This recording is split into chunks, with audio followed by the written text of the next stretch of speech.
This is George Dionne of the Rock is George podcast, and this is a KNAC.com exclusive interview with guitarist Mike Krompass and bassist Billy Sheehan of the modern rock act, The Fell.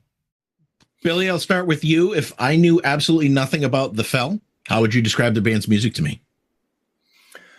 It's current. It's up to date, I believe, with what's happening musically, sonically in the world of rock, hard rock, that type of thing. Just a rock solid band behind a fabulous vocalist. Pretty common format. It's been tried and true for many years. But in this particular case, it's a great combo. And the first I heard of it, Mike contacted me many years ago when we both lived in LA to come down to the studio and play on some tracks. And I did. And then I thought, these are great, man. What are you doing with these? So at the end, he said, you want me to pay you for playing on the tracks, or you want to start a band? I said, let's do the band. And we did. And, you know, that was what, Mike, about 10 years ago? God, yeah, it must be. Easy. Time flies. So Mike, go ahead. No, go ahead, Billy. No, it had enough impact on me that when Mike said, let's get back to this and get it happening finally after all this time, I was excited about it instantly. Mike, we're on the verge of the debut EP by The Fell called the Killswitch EP. This is actually a restart for the band. Like Billy mentioned, you guys were recording stuff almost 10 years ago. I noticed you had some singles out as far back as 2017. Tell me a little bit about the formation of the band, kind of the stop along the way, and then starting it back up. It had a little hiccup. So initially, when we came out all that time ago, it was this lineup. So it was Billy, myself, different drummer though, Randy Cook, and Toby, and went to Poland, shot a video. We lined up we had a great collection of songs, those are finally going to come to light. We released a single, Footprints. And Toby got a call from his management that was managing his solo project at the time. And it was like the day of release. We had put it out. We had 250,000 views on the video. We're all excited. Oh, it's going to be a great project. Toby gets a call. Basically was asked to pause the project and or they were going to pull his other project. So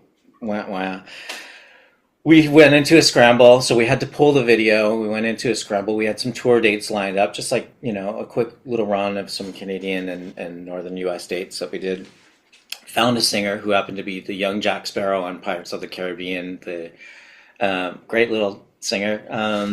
And we kind of went out and did it. But it was never the same. It didn't have the same magic that the original thing had. So I think it was just timing, and maybe this is for the better because, you know, Billy had Mr. Big and Sons of Apollo and WINERY DOGS and all that going on. We all had other projects, so we kind of dove into that and then revisited. And here we are, and we're all available, and we're all ready to do this and excited about it. And Toby doesn't have any constraints, so now it's like, let's do it, let's put it out. We have some great songs, so we reworked them up, adding some modern twists to them, and now they're going to finally see the light of day. Hopefully we'll get out there and play them. Or we will get out there and play them. So, Billy, before this project, The Fell, was formed, did you and Mike know each other prior? No, I don't think we had met. And I'm not even sure how you got my number, Mike. we were Facebook friends, so we have, that's all. You know, a ton of mutual friends. And I was doing this. So, what the project, how it started was it was basically a self-indulgent little, like, I was producing all of this pop stuff, and I was in a band called Smash Mouth and doing, you know, doing session things, and I wanted to do something that was my roots and something that was rock, that had a bit of shred, that had, you know, got back to playing and musicality and musicianship, and it's just something that I'd always wanted to do. And if I could have my dream team, who would it be? Well, of course, the first bass player that comes to mind is Billy Sheehan. It's like, I was a massive Mr. Big fan, massive Steve Vai fan, and you know, Billy's one of my very favorites. So I'm like, well, he's my Facebook friend, so I'll just like throw it out there and say, hey man, can I hire you to come play on some stuff? And when he came over to the studio, he said, yeah, sure, I'll bring my bass, we'll come over this day. I'm like, okay, cool, Billy Sheehan's gonna come over to my house, so this is pretty fucking cool. So he comes to the studio and I play him some stuff. and then we decided to start a band. And like, well, the perfect singer is Toby. This guy, I was working with him on an In Excess project. He's an incredible singer. He was on ROCKSTAR SUPERNOVA. He's paid his dues and just worked. And we started writing, and the songs kind of fell into place. But that's kind of how it started. And we had never met before. It was just mutual friends, I guess. Billy, I was saying to Mike before the interview, you see the name Billy Sheehan on a project. This is not the kind of music that you think of when you see Billy Sheehan's name on a project. So a little something different for you. Yeah, I love Viva la Difference. Yeah, because I just listened again. Mike, you sent that little 5-song player, and I just was traveling a lot. I just flew in from Indonesia, and I had and no Wi-Fi on the plane, so I listened to my to that thing, and I'm so pleased with how things came out. Really great.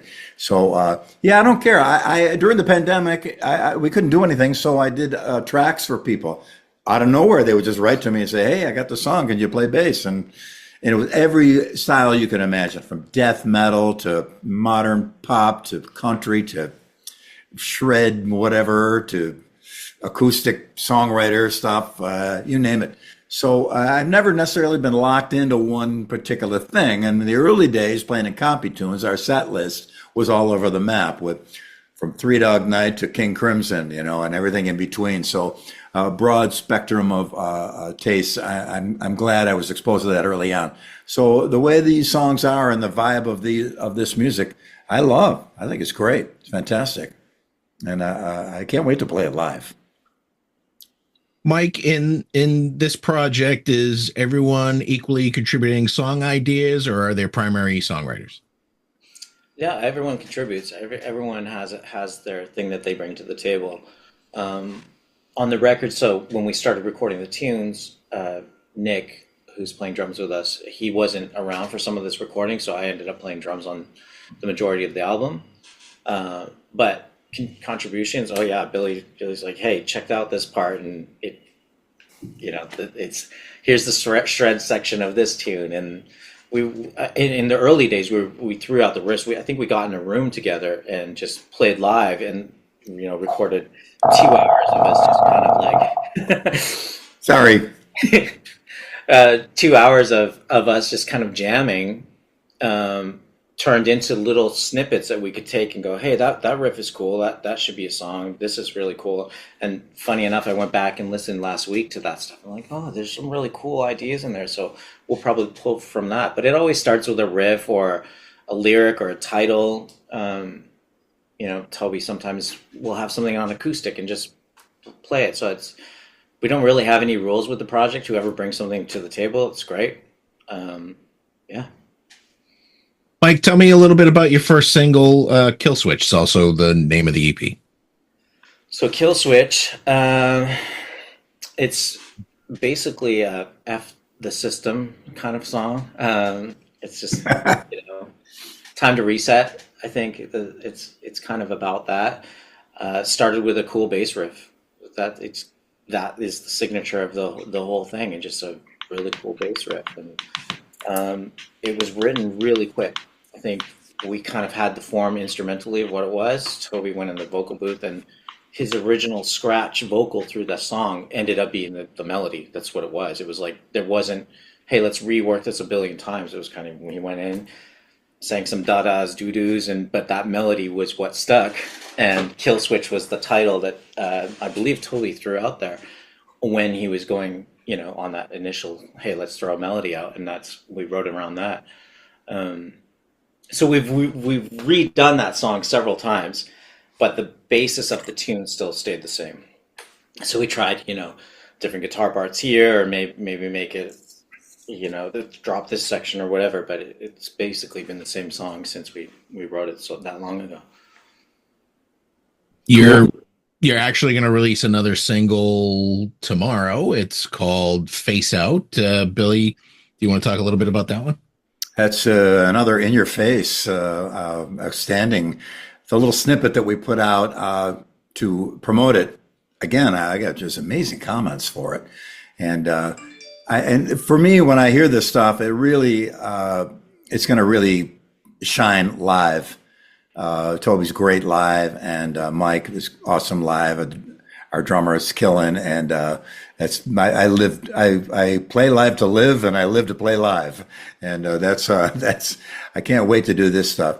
If I may interject, yeah, Toby's got this kind of automatically sing some kind of melody that catches you. It's really pretty cool. A lot of guys have to hunt those down and work hard and toil and trouble to try to get some kind of a melodic thing that can hook your ear a little bit. But Toby, they just kind of pour out of him. It's pretty amazing.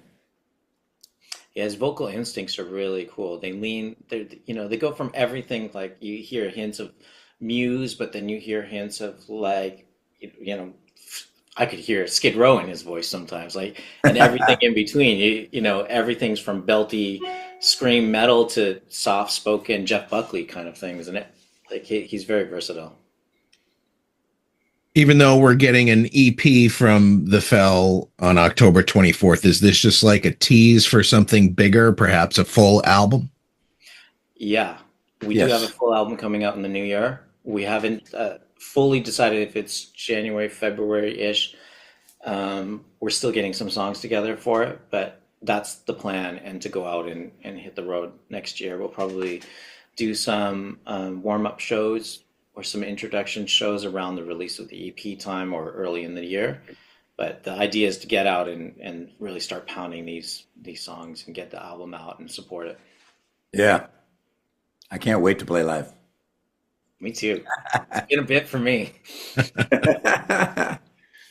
So, Billy, in today's day and age, everybody's streaming their music. Obviously, this EP is available streaming, but you also have some physical packages. You got a CD LP combination, which kind of appeals to more of the older crowd, like myself, that still likes physical media and stuff like that. So, I'm assuming, Billy, you're still a physical media kind of guy. Well, actually, was an early adopter of all things digital. So really? I actually ripped my entire CD collection, which is about 1,000 CDs. I had 4 computers set up, each with a CD drive, and I had put a CD in each one and let iTunes grab it, and then combined all the folders later. So I went out of that. And now at a show, people come, hey, let me give you my CD. I go, thanks, but I don't have a CD player anymore. So, but some of the vinyl stuff has been really great, and there's a warmth and a nostalgia to listening to things on vinyl. I do have some vinyl, and I do have a turntable now. So I'm sure we'll be putting out a vinyl version. We haven't discussed the particulars of that, but that's pretty standard these days too, is to do it in multiple formats. Have it streaming, possibly. I even see people doing stuff on cassette now again, but having a CD version and having a vinyl version and some colors and what have you of that. So, yeah, I'm sure something like that is down the road. Yeah, there's talk of the EP coming out on a disc, and one side of it having a laser disc of an image of the band. So we're trying to work out the details of that, but I think that's coming soon. Cool. But it will be available. Maybe we'll do 8 tracks too.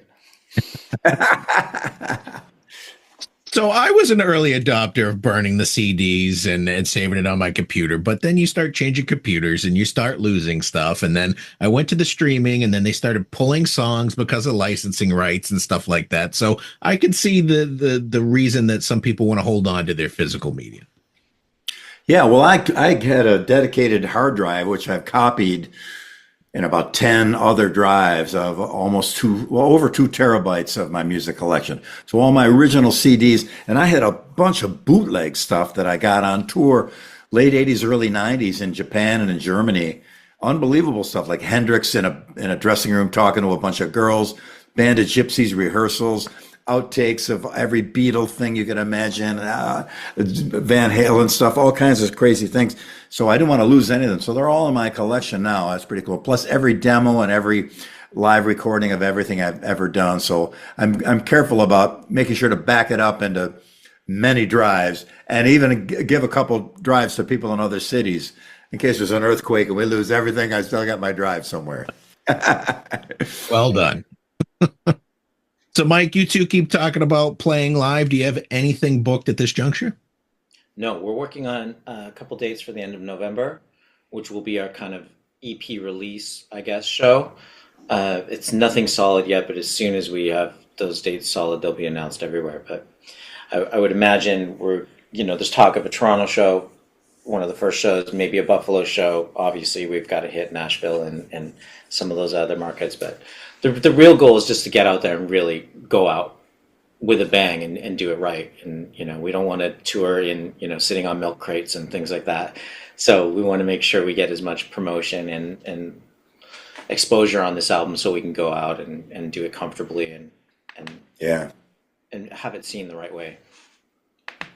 And I would imagine with a lot of musicians today, everybody's got their hands in a lot of fires that it's difficult to kind of try to line up where everybody's available and we could do it in this block because I'm not doing this and I'm not doing that. And this is the only time. Yeah, for me, I'm pretty free right now. So I might do some Talus shows, but those are going to be a little compartmentalized. And my priority at this point is this band here, The Fell. I want to get out and do this live. And I think it's going to be an exciting show. I might have to come to some of those Talus shows. Got to come up and play in memory of the Gasworks.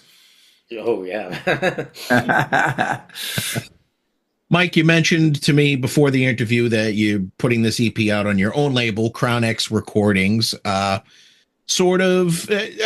there's plus and minuses to doing it on yourself versus kind of the old days where you had the big record machine, stuff like that. Have you come across any challenges in trying to do this independently? Well, just one thing. Crown X is just the physical distributor. So our label is called BCMG and Noise Nation Records, and it's distributed by Sony. So we have the big power of the big distributor, but we're independent where we can release it and have control over it and do all of those things. And we have access to all of Sony's marketing. My wife, who owns the label with me, is also a brilliant marketer. So we have all of those like perks of a major label, but still retaining all the rights and ownership to ourselves. And then for the physical release of this EP, we've licensed it to Crown X, which is a Canadian physical distributor. So they're handling they're doing our merch and they're doing our, in-hand physical units of the CD and vinyl. So that's where they'll be getting that out to everybody, which I think we will have some links on our site, if we don't already, where you can pre-order that vinyl and get that right away. So pre-orders of CD and vinyl and our merch is available pretty much. I would say the pre-order's ready now, and then the digital release will be, I think you can pre-order. I know you would pre-order the single right now. We should be able to pre-order the EP any day now.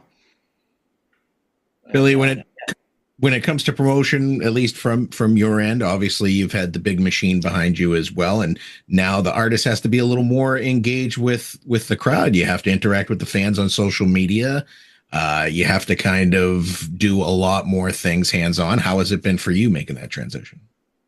Easy, because when I started, most of the clubs, the stage was about this high, and there was no dressing room. And you get done with the set, you'd step off the stage and be in the crowd with the people hanging out. So we knew everybody. This club in Buffalo, the Barrelhead, we played Talus Tuesdays, and we knew everybody. So we want to sit down at somebody's table, have a few drinks, talk. How did you like that song? Any new songs you think we should do? And we'd be in touch, have our thumb on the pulse of the whole thing. Then we look at the clock. We get up and play another set, and so it's actually more normal and natural for me to be hands-on. And I run all my own social media. I respond to everything. A lot of fans don't believe it. There's no way this is you. And I swear to God, it is really me. And I don't mind that. And it's pretty easy to do a click a heart and a thumbs up or a thanks a million or very kind of you to say, whatever. It's pretty easy. It does take some time. The show we played in Indonesia, this all-star show, it was about, I don't know if there was 50, 60 or 80,000 people there, but it was a lot. And so my inbox went crazy from folks from Jakarta, and I just sat down and got them all. I answered and responded to every one of them. So I was glad to. But I like it. I've always been thankful. Everything I own, everything I have, everything around me comes from some fan buying a T-shirt, a ticket, or a record. And I never forget that. So I don't mind going the extra mile to take care of them. Mike, I assume you feel the same way about interacting with fans, music fans? 100%, yeah. I mean, because without them, we'll be nothing. We won't be playing shows. We won't be doing anything. So Without them, we're nothing. You create music for your own passion and for yourself, but hopefully that connects with people, and that's what makes that connection and make it so special. But at some point, you start doing things for the fans too, and making sure that you're delivering everything. But all starts inside. Mike, recently in the rock world, the big talk is the passing of Ozzy Osbourne. I know you've been in the business for a while. Did you ever have an opportunity to cross paths with Ozzy? No, unfortunately not. I bet Billy has, but no, I didn't get to. Billy, how about you? I was walking down Melrose and his daughter was walking the other way, and we just kind of said, that was as close as I got. Okay, fair enough. Yeah, the closest maybe, I've hung out with Nuno. That's about as close as I've been to Ozzy. Mike, obviously outside of the Fell, you have other projects. I noticed you released an EP with a band called Dead Romantic this past July, and you produced the last Honeymoon Suite album, Wake Me Up When the Sun Goes Down. Are you working on any other current projects in your downtime from the Fell? Oh yeah, every day. So that's kind of like my day. My day thing is producing and writing songs for other people, and it goes everywhere from like country artists to R&B, pop, and everything in between. So every day there's something. Honeymoon Suite's on our label, so I think we're obligated to deliver a third album for them anytime soon. And we have several artists we're developing on the label too, but my focus right now is like, I want to put energy into this. This is like where my passion lies. I think it's something that I wanted to see come to life for a long, long time, and I'm really, really excited to finally be doing this. And I want to play guitar again. I'm like, I'm getting fat sitting in the fucking studio. There's like, and I'm starting to play up here. I don't like that. I got to lower it a bit. So I got to get up and stand and rock out. And that's what I miss the most. And I don't get a lot of chances to do that lately. So it's about time. Billy, I know you said you're free and on a break to be able to focus on the Fell. And I was looking through your social media page, and it just looks like you have a million different things that you're doing, from playing, big stadiums to playing a little bar that you just popped in to jam with somebody. What else do you have going on currently? Well, I just did 4 songs for the Accept 50-year anniversary record. I managed to get Fight Back, Restless and Wild, a couple other like my favorite Accept songs. So I did 4 there. I did the Peter Criss record that's coming out pretty soon, the Kiss Drummer. And I played. I'm always playing on people's tracks to send me their songs to play on, but I made a rule. I got to hear it first before I say yes, because sometimes they're not quite as together. Some are totally pro, but some are not. But we do our best to try and help them out if we can. And I just played on a guy from Greece. He's a bouzouki player, Michael Porus, and he plays so fast that he's got to have in a couple of his videos, he's got a clock with a second hand, because people think he's got to be speeding this up. It's insane fast, but it's great, and it's musical, and it's interesting, and he's a big guy, and a little bouzouki gets torn apart.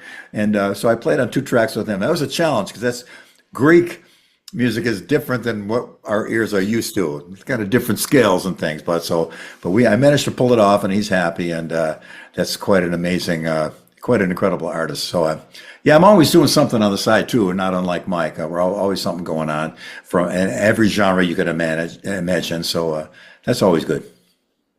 Mike, where would you like to see the Fell in 5 years? Stadiums. I want to be playing stadiums with this project. I want to see it successful. I want to see it touring. I just want to be on a stage. We know that let's be realistic. We have to start. It's starting from scratch, even though there's caliber players in the band. It's a new project, and a new project needs to get out and pound the pavement and do the things. But that's where I like to see it. I want to be out with some really great acts touring with some great festival things. So, you know, whatever we can do, we want to do it. So I'd like to see it doing that. Well, after listening to the EP, it certainly sounds possible. Those are all the questions I have for you guys today. The Fell, excuse me, I got to try to figure out how to run this again. The Fell EP is the Killswitch EP, and it comes out on October 24th through BCMG Recordings, and it's a great album, and I wish you both the best of luck with it, and I want to thank you both for taking the time to talk more about it. Thanks so much. Our pleasure. Thanks for having us on.